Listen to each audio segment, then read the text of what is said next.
Hi, my name is Alusain Barry. Welcome to this lesson on differentiation. Today we are going to focus on higher derivatives. Of course, this is important in the following sections where we discuss increasing and decreasing functions. Okay, and also once we talk about implicit functions and the applications of differentiation.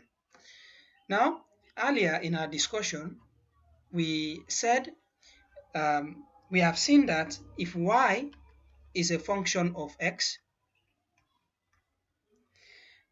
the derivative of y with respect to x, that is the rate of change of the function y with respect to changes in x, dy dx, is also a function in x.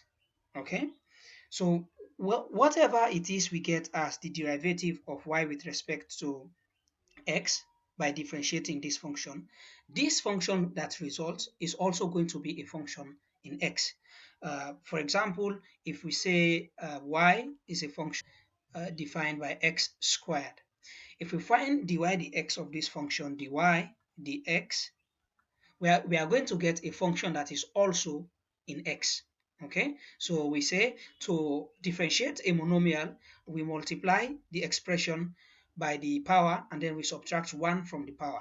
Okay, so this is going to be 2 times x raised to the power 1 because 2 minus 1 is 1, which is just 2x.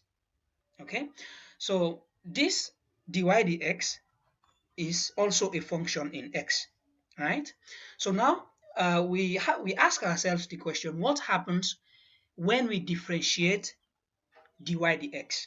Okay, remember dy dx is the first derivative. When we differentiate dy dx, the result we get is called the second derivative. Okay, so differentiating this, if we say d of dy dx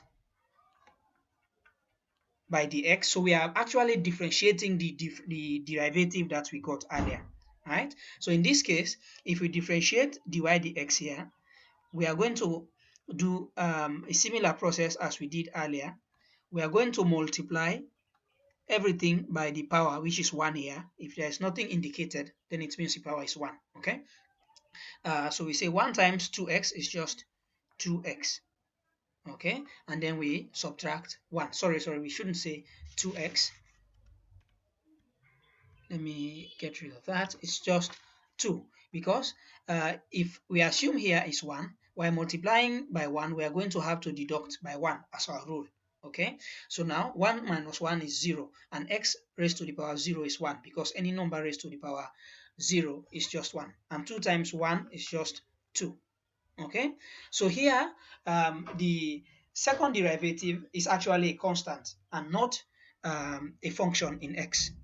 But this is what we discuss when we talk about higher derivatives. Okay, remember also, let me get some space so we can discuss this better. Remember that dy dx is the same as, it's just a different notation. It's the same as saying f prime x. Okay, f prime. So when we differentiate dy dx, if we differentiate, say, if we differentiate dx of dy dx, that is the result we get from differentiating from differentiating the function y equal to x, y equals to f of x. But if we differentiate this differential, we are going to get the second derivative. So f prime is the first derivative. Okay, and differentiating this differential here is going to give us the second derivative.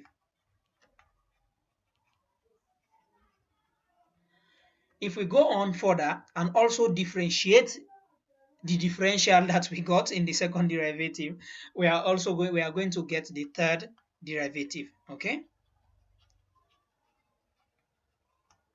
right, and so on and so forth. So this, in this other notation, the second derivative is f double prime, okay, of x. The third derivative is going to be f triple prime of x. So this is just this is the same. These are talking about the same things. Okay, you just use it as you find convenient, right? But this one gives you more information, so you just know what's going on. Actually, let's try some examples so we can see how we apply this idea. Okay,